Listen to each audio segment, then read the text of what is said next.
I first got involved in this about 17 years ago, launched a digital curriculum product for The Guardian called learn.co.uk, and I used to sit on platforms and speak to things called regional broadband authorities and so on, which we had in those days. Shame, but we did.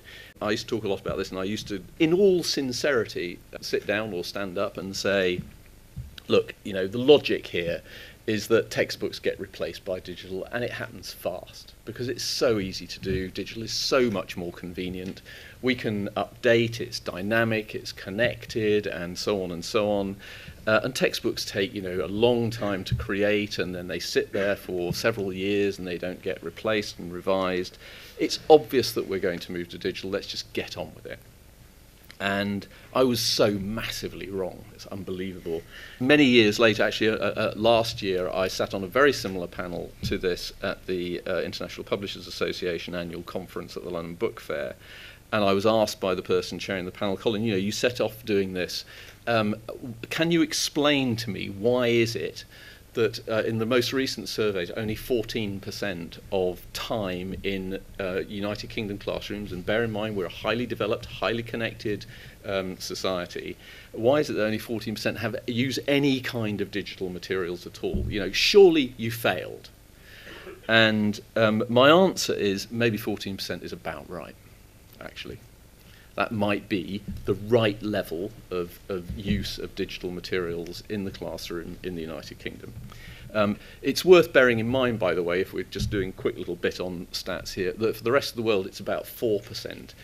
So, there's still quite a lot of proselytization to do in terms of use of digital. What's good about digital? Well, quite a lot, actually. I mentioned some of the things, but it's also there are all sorts of other things we can do. There are areas to do with formative and indeed ultimately, I believe, summative assessment that will be much better done digitally. Adaptive learning platforms are going to be unbelievably useful. Actually, for me, the real value in digital at the moment is that you can simplify certain processes which are extremely helpful in taking workload off teachers or providing them with data and information that they would not otherwise be able to generate and understand what they're doing. So there's loads and loads of stuff that's really powerful about digital. It's not just a question of saying, let's make digital better at this or textbooks better at that. It's actually, I think, Jose and indeed Tim, it's about divining what that particular technology can do that the other one can't. And what I find from that is that textbooks are actually genuinely a better technology in certain ways. And there are many ways in which this is true. One of them, and I just want to pick up again on Jose talking about surveys. We actually survey at Collins. We're one of the largest revision providers in the UK.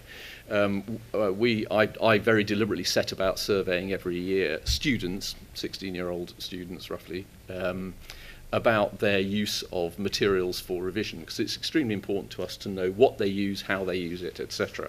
And it is true, by the way, that actually consistently the use of print revision guides comes out way stronger. This is counter to everything that every educational technologist will tell you. If you meet people who do startups, edtech startups, they will tell you, look, all this is going to be replaced. Kids want to be online. Kids want to be using their mobiles. Kids want to be using tablets. You just need to go where they are. Actually, when you ask the kids, why do you prefer to use print? One of their reasons, there are many reasons, but part of it is to do with serendipity of being able to move around a textbook, which is actually a very good thing.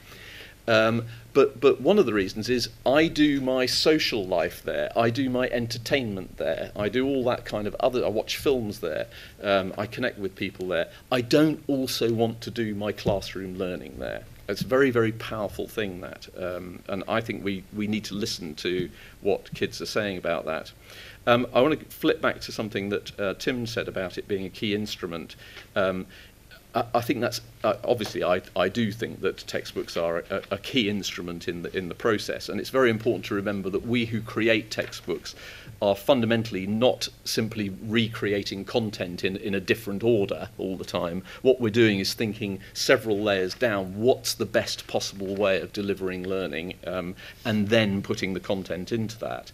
But one of the reasons that textbooks fell out of fashion, as I think Harvey talked about right at the very outset, in the UK is that we developed this mad idea that it was an either-or between textbooks and not digital, but between textbooks and teachers. That was the problem. And teachers were told, actually they were told by Ofsted's forerunners, that if they used a textbook, that meant they were relying on a textbook, and it demonstrated that they didn't know enough about the subject themselves. Textbooks are not a substitute for quality teaching or indeed teacher knowledge.